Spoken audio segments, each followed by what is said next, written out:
Tonight's program is all about an academic gem in the form of a book. It takes a snapshot of Tampa's history before 1900. And it is an even rarer snapshot because the author of this book was an immigrant from Cuba. And he had a viewpoint, that of a visitor, but he had the background, he had the observation skills, and he had the writing talent to put it together in a great, great book. It's unique and it's entertaining, and it talks about Tampa's everyday life from 1897. There are vignettes and little stories in here about three communities. He talked about Tampa, West Tampa, and Ybor. The book is not long, it's 160 pages. It was published last year in 2020 in English for the first time. It was published by the University Press of Florida, and it was originally published in 1897. So there's so much to talk about with this. Our guest tonight is Noel Smith, and she is the translator for the book. This project for her started in 2001, and she found it and decided it was just needed to be translated and needed to be in more hands. So let me tell you about Noel. She's the curator of Latin American and Caribbean art and the curator of education with the Institute of Research and Art at the University of South Florida. She's a graduate of USF with a Master's of Arts. And as I mentioned, among her many, many talents, she's a translator of catalogs, essays, poetry, mystery novels, even a libretto. So fabulous person with us. The book, as I mentioned, published first in 1897 by Wenceslao Gálvez y Delmonte. Senor Galvez is how I'm going to refer to him. Noel worked with a co-author, as she called him, Andy Hughes, a friend of the museum who works at USF in the libraries, a good historian and a great person. So these are first-person narratives, short vignettes, and I want to just tell you a little bit more about them. So this is a write-up that came from Madeline Camara, and this is what she says about the book. Galvez's fresh and vivid, personal and direct prose is a delight to read. We travel in time with these spontaneous writings, and we can feel the pain and the endurance of the Cuban emigres and patriots in the 19th century Tampa, longing for their patria. So this book, this scholarly edition, includes photographs and newspaper clippings, a foreword on Galvez's extraordinary pre-exile years, extensive notes on the translation, and a wealth of other supplementary material, putting the author's life and work in context. So I hope that tells you a little bit about the book. So now we have Noel with us, and I want you to take a look, visitors, to where I am. As I mentioned, I'm in the Tampa Bay History Center, the Ybor City Gallery, but I'm in front of a case that has a beautiful gown and a crown, and that is from the Latin Fiesta. And Noel was the lady who wore this gown and donated it to us. She wore it when she was 16 years old. So welcome, Noel. We're so glad you're with us. And please tell us just a little bit first about this gown and that amazing 16th year of your life. Okay, well, first of all, Nancy, thank you so much for inviting me to be with you tonight.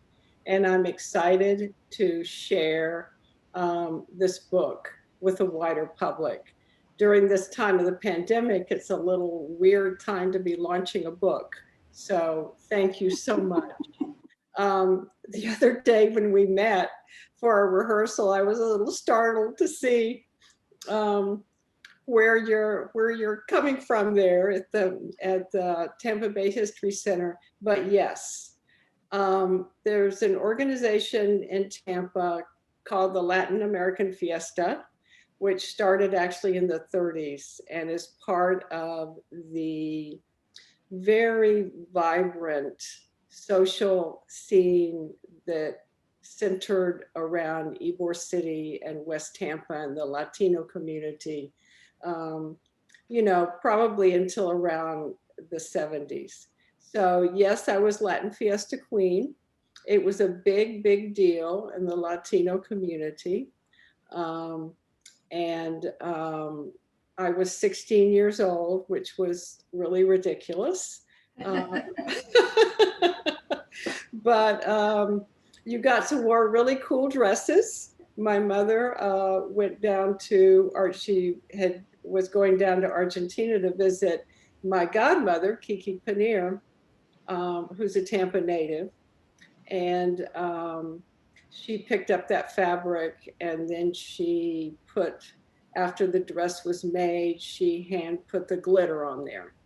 Um, it was made by a lady, Thelma McAllister, who was the official seamstress.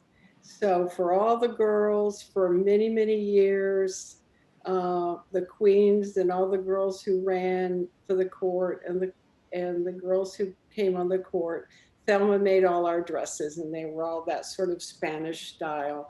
And then we would wear a comb and a mantilla and a rose, long gloves. You know, for 16-year-old, it was kind of exciting. Sounds very fun. I think it would be tremendous. It would be great. And you were able to travel. Is that what you told me? Yes, and that's part of the idea of the Latin Fiesta was every year they would do a goodwill tour. And so my year, we went to Barranquilla, Colombia, and Panama City, the Panama Canal, Costa Rica, San Jose, and Mexico City. And so in each place, like when we landed in Barranquilla, there was a military band, and we were greeted by the president. And it was like, I guess this was like pre-celebrity culture, you know, when the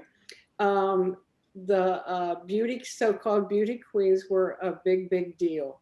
And so every place we went, it was really pretty amazing. Sounds like an awesome experience. How fun.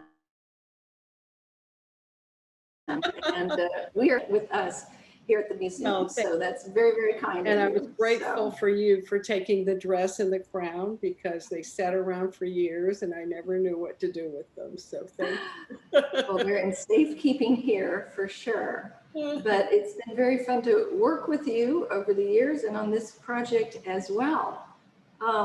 So let's talk about this great book. It was really fun to learn about it. So my understanding is that you were in Havana attending a translator conference of sorts, and you had a colleague there, and the colleague asked you if you would mind taking back this package, this small book, back to a family member in Tampa. And you got to looking at it and realized that this is quite a find, quite a treasure trove of amazing material. And up to that point, only in Spanish. So I'd like to know, like, what were your first thoughts when you realized the book, you saw the book, you thought it maybe had potential? How did that go? Well, when Luis Adrian Betancourt gave me the book, gave me a little package for his son, and to take, he was a mystery writer, by the way, in Havana. And so he gave me the book and the package. And unfortunately, I wasn't able to connect with the son.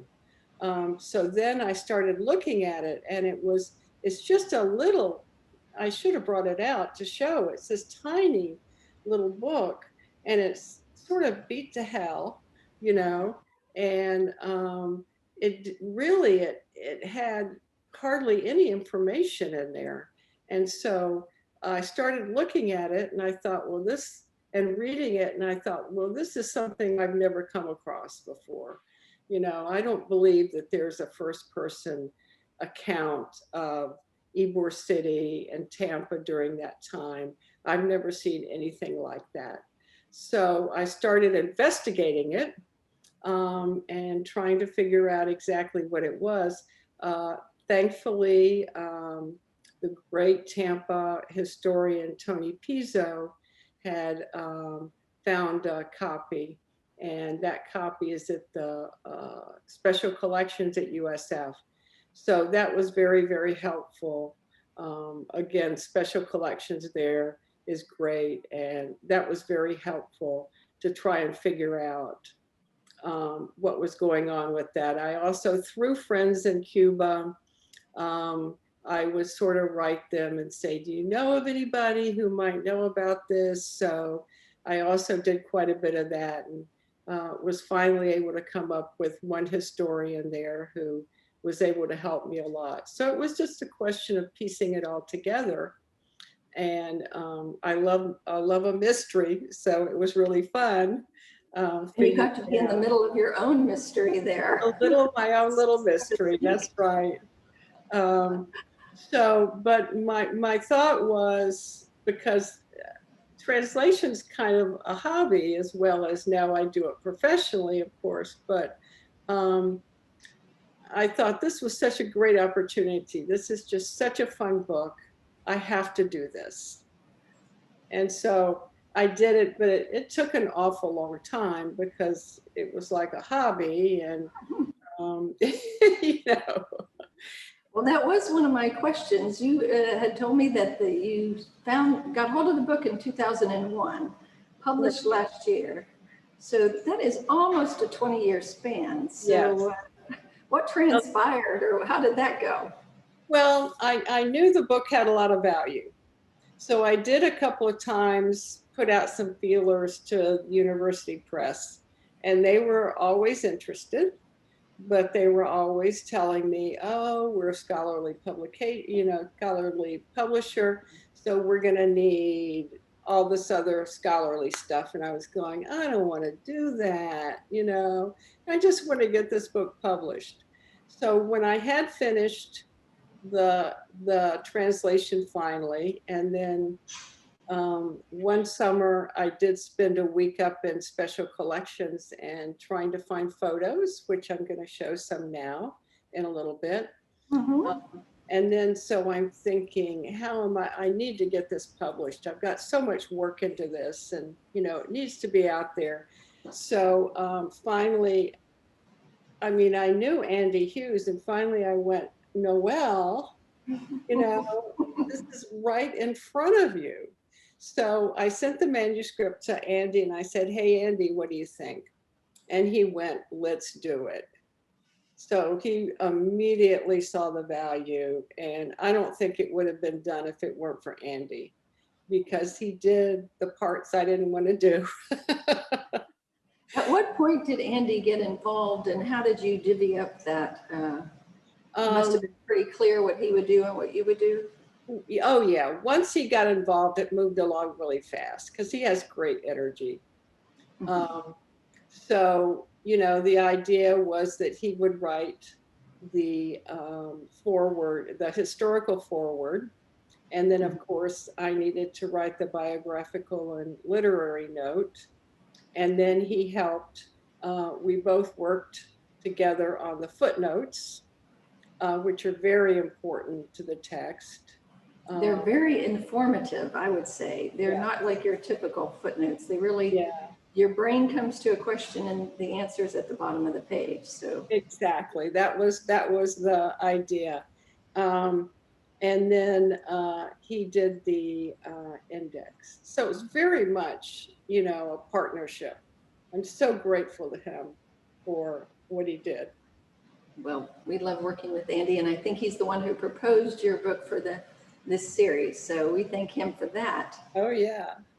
Tell us a little bit about the translation process. Was this a difficult project among your various ones, or was it simple? It was both difficult and simple. You've read you've read a lot of the book, and you've seen that he's got fairly straightforward language. But his voice is so distinctive that it was a big challenge to maintain that voice. So that was a very important element to make sure that his personality and his voice came across. So that's, I guess, one reason it took so long. Another thing is that, of course, language changes over time.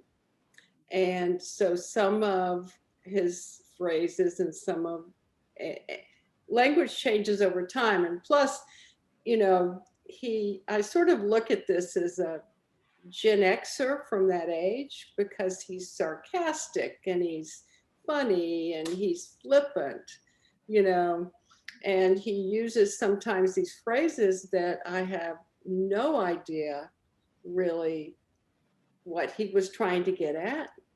So in some senses, you know, because the language has changed and he uses slang and things like that. So sometimes it was a really big challenge to try to number one, figure out what he was saying, and number two, trying to express that in English. So I used a lot of older dictionaries. I used the Real Academia Española dictionary a lot to try and figure out, you know, arcane phrases and words and things like that. So, but it was really fun. I think it would be a fun process for sure. Have you done any projects like that, or would you hope to do another project like this? Well, I'm actually going to be retiring from the university in this year. So I'm hoping, yes, I'm hoping I'll find some good projects. I actually have a Cuban spy novel from the 70s that I've been working on. That's really interesting about a Cuban spy who comes up to the States and tries to infiltrate anti-revolutionary groups in Miami. So that's pretty exciting. That would be very fun, a very fun one. Well, thank you for that insight there. Do you want to share some pictures with us? Sure, I've got some images. Like I said, I spent some time in, oh, wait a minute, let me do the screen share thing. All right, there we go. Okay. Am I sharing now? You are. Okay, let me get it into, there we go. Okay. Yes, perfect. I spent a summer's vacation up in the special collections department, going through all of mainly Tony Pizzo's images. There aren't a lot of images about Tampa before the Spanish-American War. This is Wenceslao Gálvez y Delmonte, known as Vengalvez.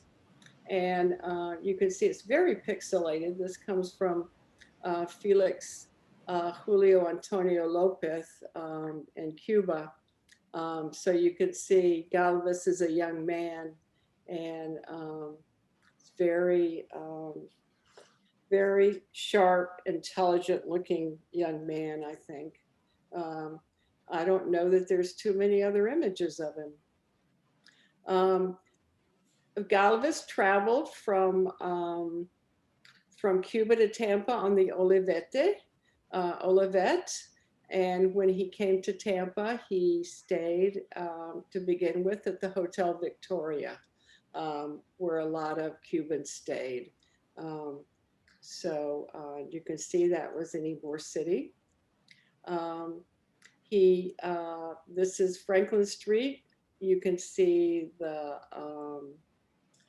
sand streets, which he refers to quite a bit. He talks about the wooden sidewalks. The sidewalk you see there is made out of wood. So he's got some quite funny passages about being in Tampa. And he talks about Tampa, how, you know, he sees it as being basically a one-horse town, and of course doesn't at all compare to Havana, where he came from. And here's Havana in 1900, okay? So we've gone from downtown Tampa to Havana in 1900. This is the Paseo del Prado, which goes down to the Malecon and down to the ocean. If you, it's looking north, if you could see, you'd see Key West there. So, and it looks basically the same now, except of course for the traffic. But you can see that he came from a very well-established cosmopolitan city that was Havana, and he came to Tampa. So he had a lot to say about that. He talks a lot about streetcars. There's a funny chapter about streetcars, and he talks about Palmetto Beach and DeSoto Park as well. So this wonderful image about with the streetcar you can see at the top for 7th Avenue. He talks about things that he sees in Tampa. He talks about the oysters, oyster shacks that existed on the banks of the river.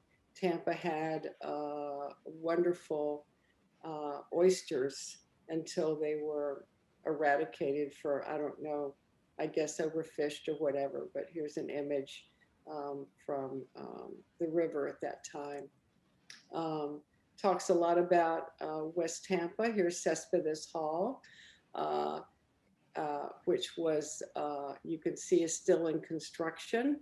You can see all the little casitas there. It's a wonderful image again from Tony Pizzo. The Cespedes Hall, he talks a lot about that. That was the center of social activities for West Tampa during his time. The Cherokee Club in Ybor City, of course, still exists. And he has a chapter about that.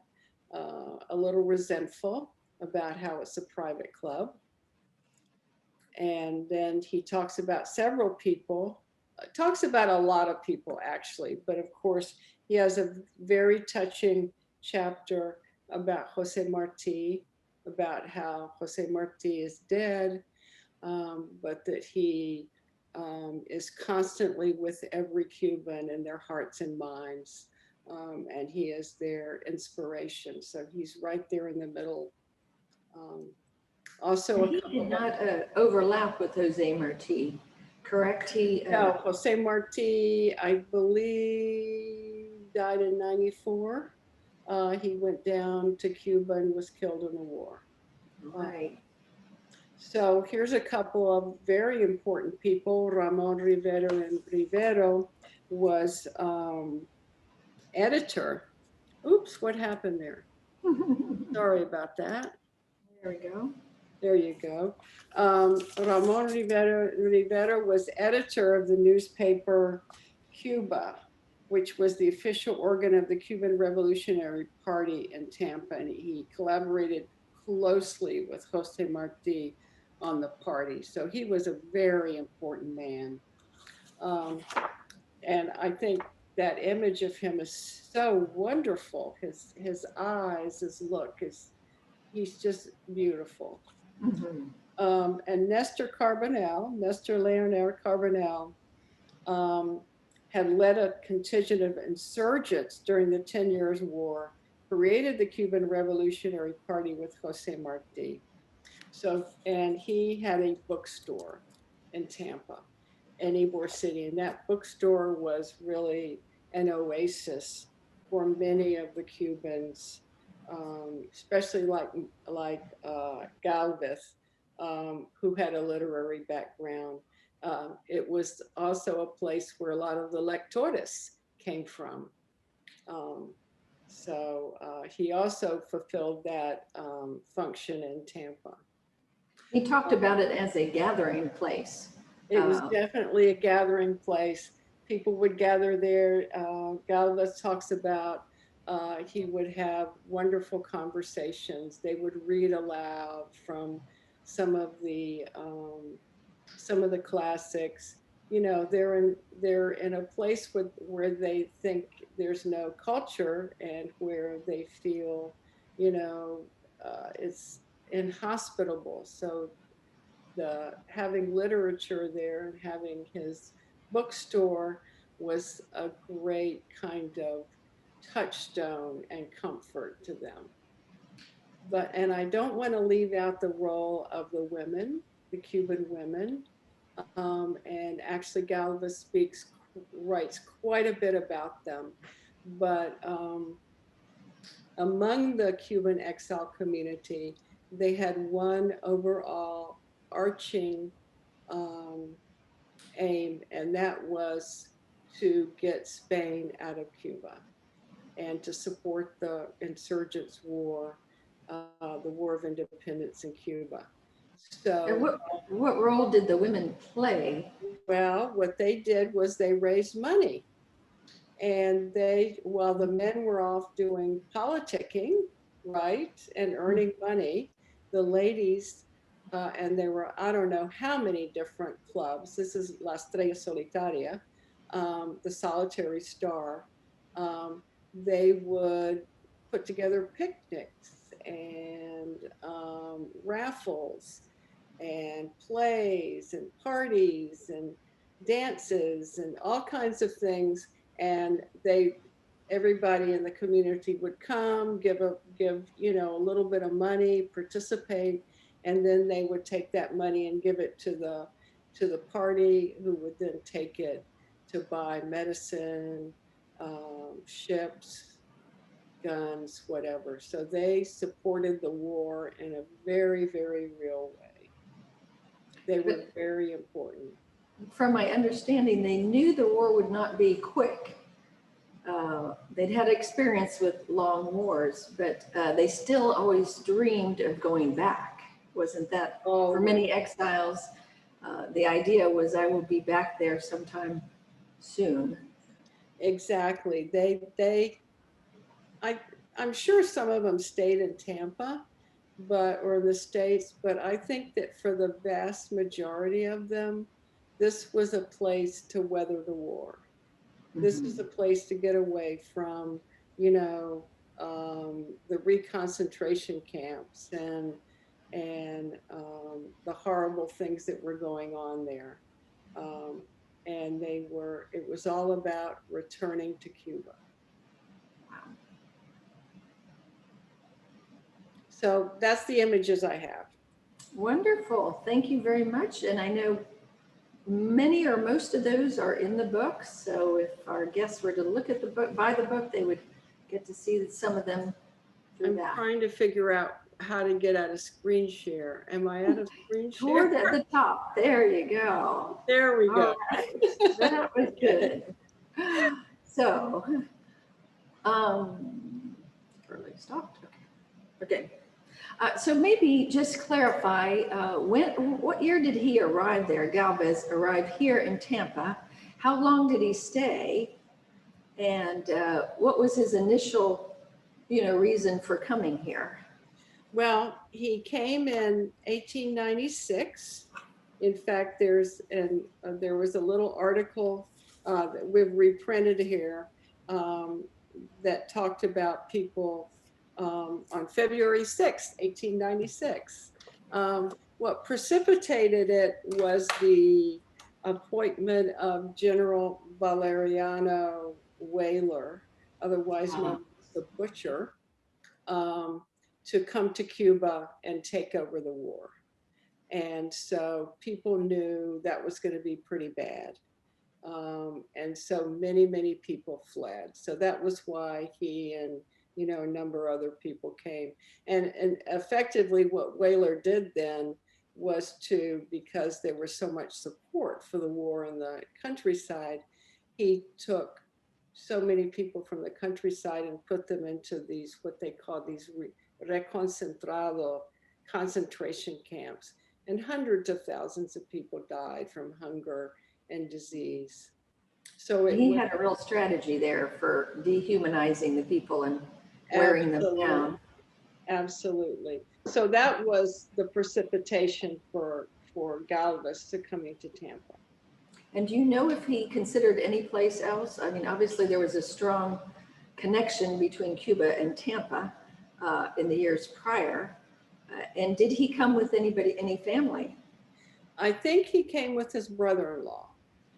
you know, there's not much biographical information about Galvez. It's my hope that somebody will pick up the gauntlet here. And what little I have is from, you know, Felix, Julio in Cuba. So, you know, there's not even really we're not really quite sure of the year he died. Mhm. Um, so he's after Tampa, I kind of lose track of him. I Do you know he, know roughly when he left Tampa? no, well, probably would have been, I think he actually spent some time in New York. I know he wrote for some other newspapers, you know, as a journalist. Um, I think he was probably back in Cuba in the 1910s. I know that he died in Matanzas, whatever year that was, and Mhm. of course he. We haven't talked about his three professions yet. Um, Please do. He was a very accomplished person. he was a very, very interesting person. So he was born in Matanzas, which was an area that was very, very rich because of sugar. And so actually, Matanzas was really known for its culture. It's called the Athens of Cuba, and so he grew up in this nurturing atmosphere where there was a lot of you know, literature. His family was very cultured, etc.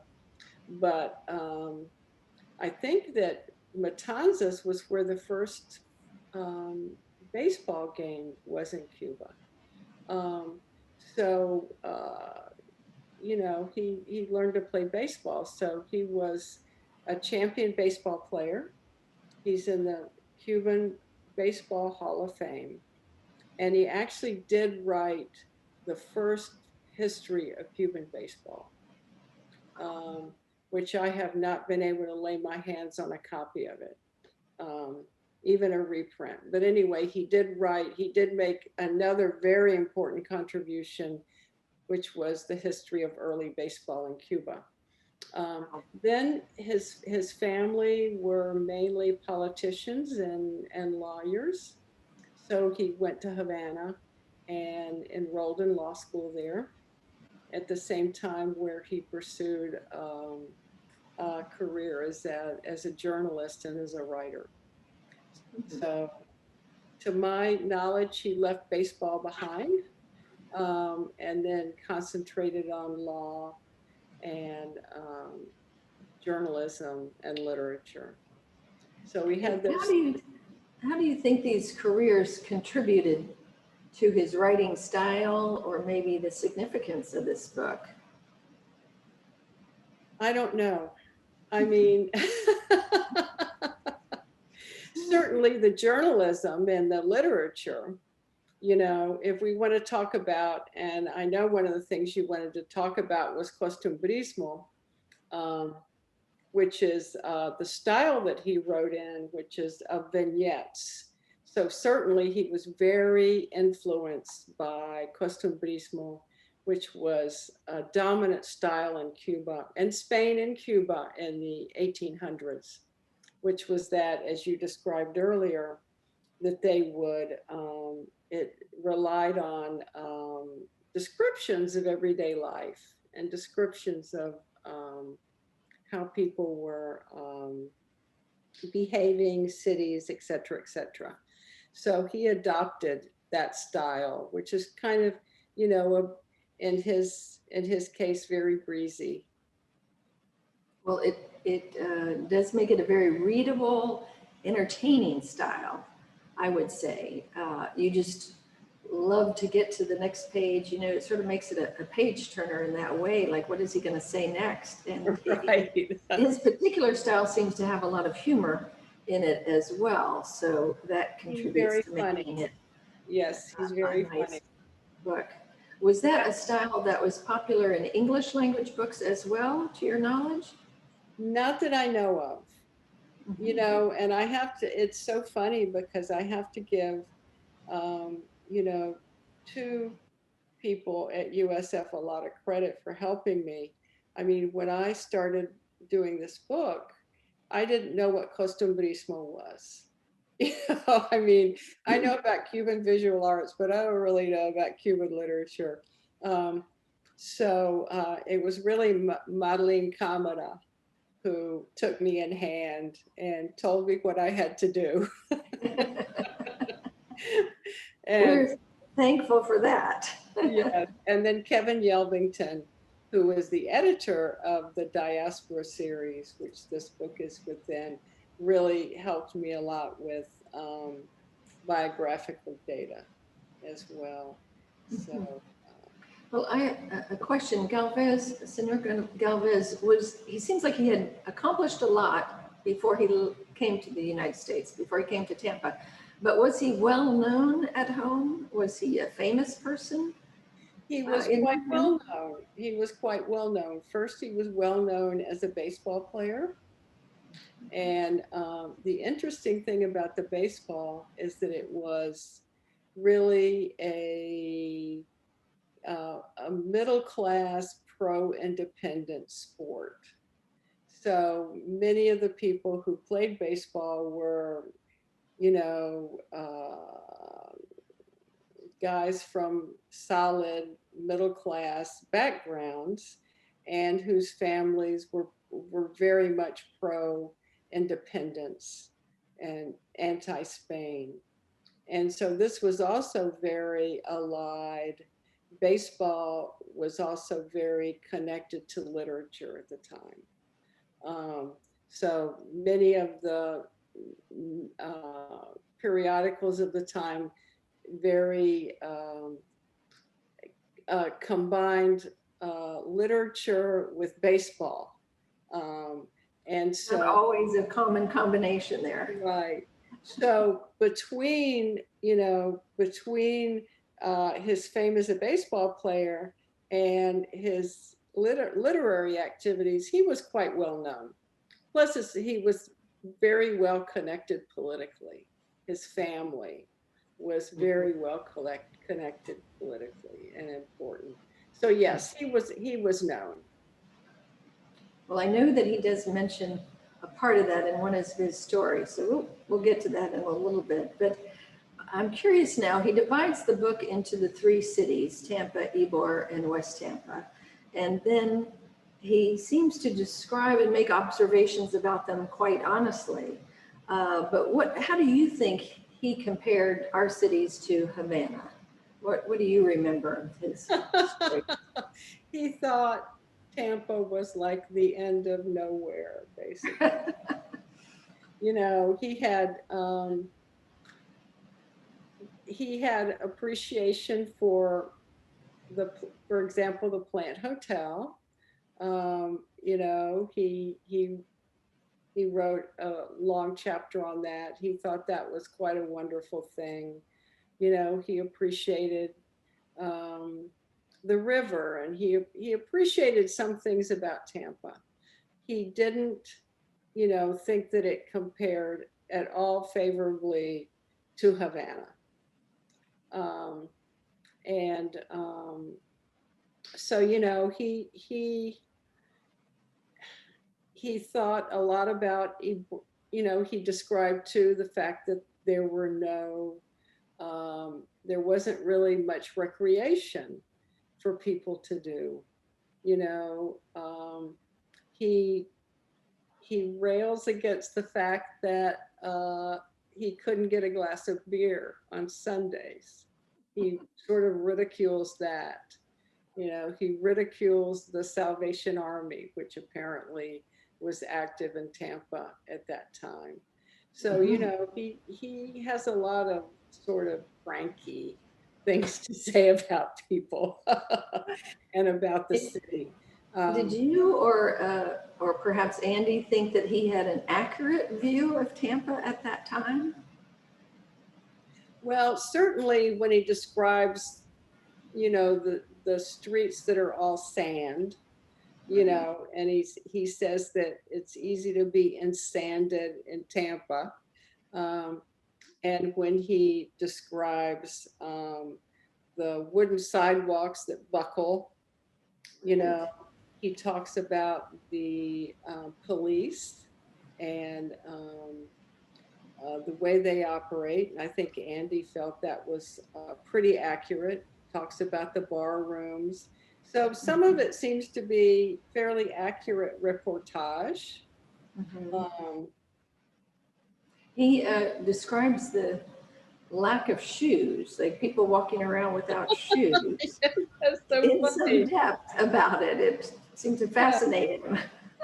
yeah, it's like, you know, people don't wear shoes here. Why? Why that? He Right. seems to have something. That's funny because he seems to have something about that because he talks too about how some rich person on at the Plant Hotel was walking around barefoot, and he seems to feel that barefoot is is bad. Very inappropriate. Very Right, inappropriate. totally inappropriate. Looking at that beautiful picture of Havana and having seen it, as you and I both have, that was a pretty special place, pretty Yes. majestic place. And maybe Tampa at that time was not quite so. Um, so do you think any reader would be shocked or surprised by things in the book? Hmm. Depends how much they know their Tampa history, maybe.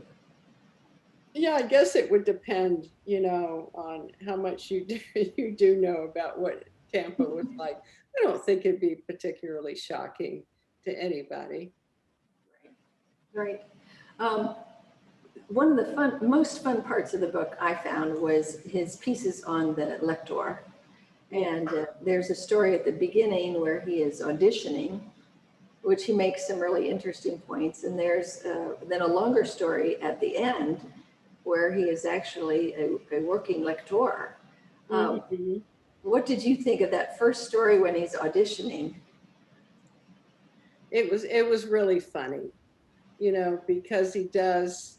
Um, it's interesting too because in that little vignette, he does reveal that he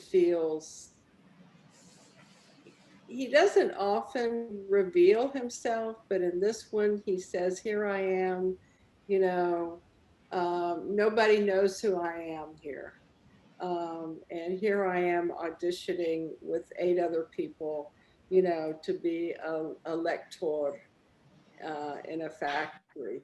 Um, That was a great story. And you talked about how he was well known back in right. Cuba. And Well known he's in in the Havana. lobby, waiting to give the audition, and they call him by name, and his name is called, and he seems to realize that nobody blinked, nobody recognized him. He was not a famous person here. And he refers to it's funny too because he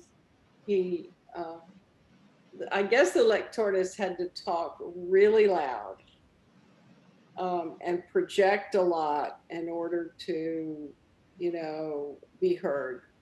And so in this one that you're referring to, he's talking about, he's asking why does the lector seem so angry?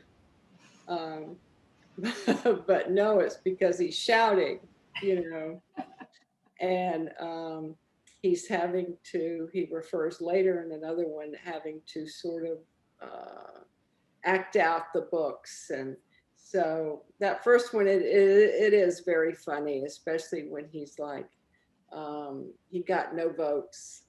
He received absolutely no votes.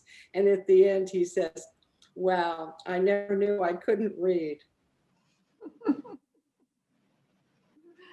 Well, having read some of those chapters and then the latter one about doing the job of the lector, Yeah. I think it gave such insight to the difficulties, the relationship between the cigar workers and how they would complain, and they had particular interests, and who would vote on the books, and who would decide not to vote because they didn't want to participate. Mhm. It was very insightful into their role, and it wasn't always easy. No, that the institution of the lector was a really difficult job. You know, it was a very prestigious job because when you were a lector, they the cigar workers really looked up to the lectores. A lot of them were, you know, they were illiterate. Um, or if not illiterate, they had very little education. So they would look to the lector for all kinds of information, quite beyond what was in the book they were reading. So, but everything from Galvez describing, you know, you sat up high on a chair above the factory floor. Well, every cigar worker received several cigars every day and they all smoked. So, of course, all the smoke would go up to the ceiling. And even though there were big windows, you know, there was still a concentration of smoke up there. So the lector, while reading and projecting, would have to deal with this fog of, you know, cigar smoke.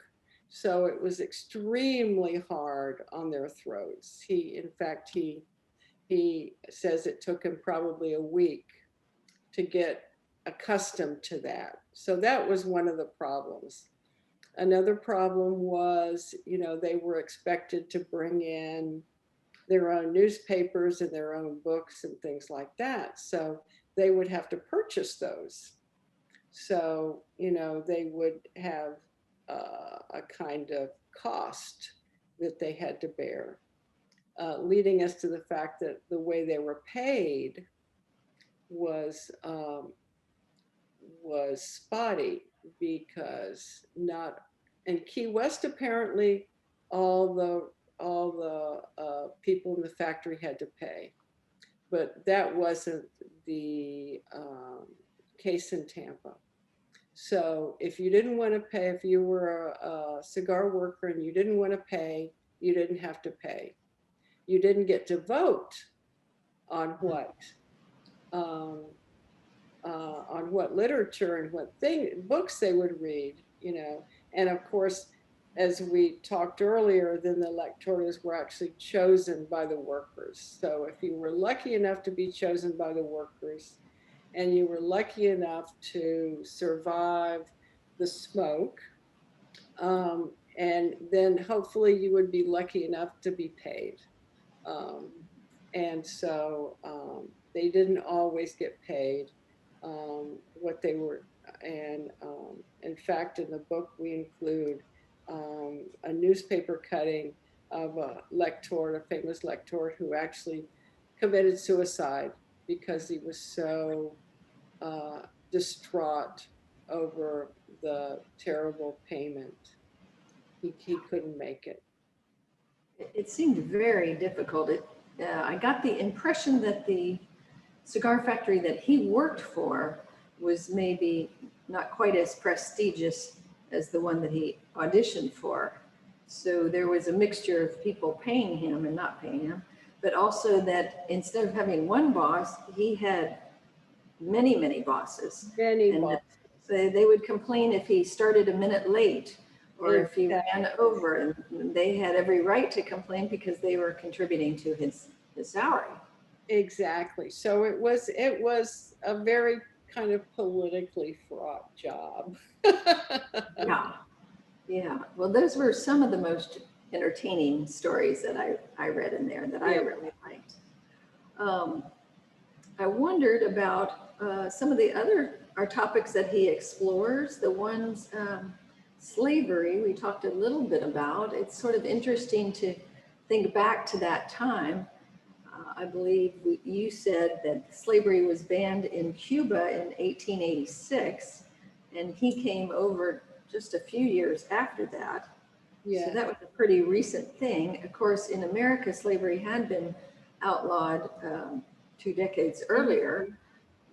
but there were still probably remnants of things that he observed and saw. Do you remember his particular views or comments about the Well, Afro-Cubans or the slavery? yeah, interesting. He would, he was a man of his time.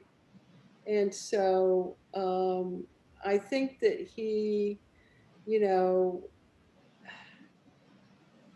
he came from Matanzas, and Matanzas owed its wealth to slavery.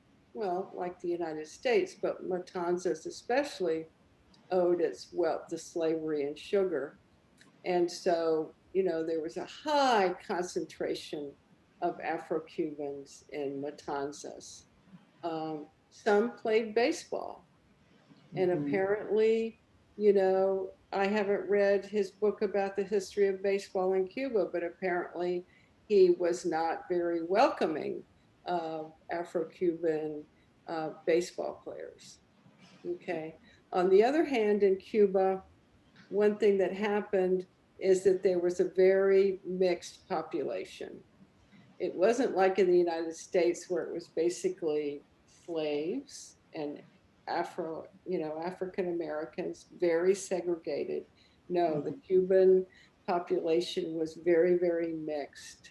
A lot of free blacks, a lot of much more mixed and a much more heterogeneous um, society than here.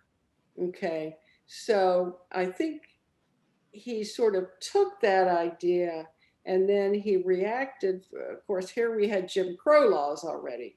So, on the one hand, he's talking despectively about how Afro Americans dress and, referring to them as monkeys, which is a horrible thing. And then on the other hand, he goes to DeSoto Park and it's segregated and he's complaining about that. So, he's got this kind of dual thing going on here. That's a little bit of the charm of his style. He can somehow pull that off Right. without being inauthentic. So he was definitely a man of his time, I think. He wrote at least a chapter or maybe more on the scrub, which I think is a very valuable as we want to learn more about uncovered parts of our history, of Tampa's history, Right. to have this firsthand account of his view and as he describes the scrub and the streets and looking into the houses. Did that make an impression on you when you first read it? Absolutely. Absolutely.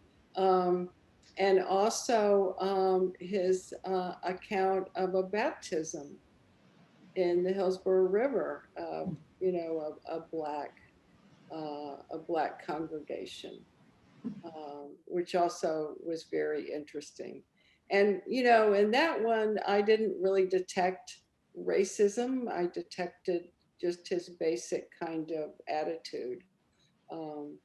So it's mixed, I think that's an example of where the footnote was helpful. I think you or Andy were identifying which church he was probably talking about on some of these. Right, yeah. And putting the context around it. So any other particular stories you want to tell us before we wrap up? No, I don't think so. We've covered a lot, I just hope that with this book, I'm so happy to have been able to contribute this to our understanding of Tampa's history and Cuba history. And so I just hope that some young enterprising scholars will build on this and that we'll learn not only a lot more about Galvez, but we'll learn a lot more about our time and that relationship with Cuba. I think they absolutely will. This is a hardback that's out now. Is there plans for a paperback or a digital version? Apparently, but I don't know when. Aha.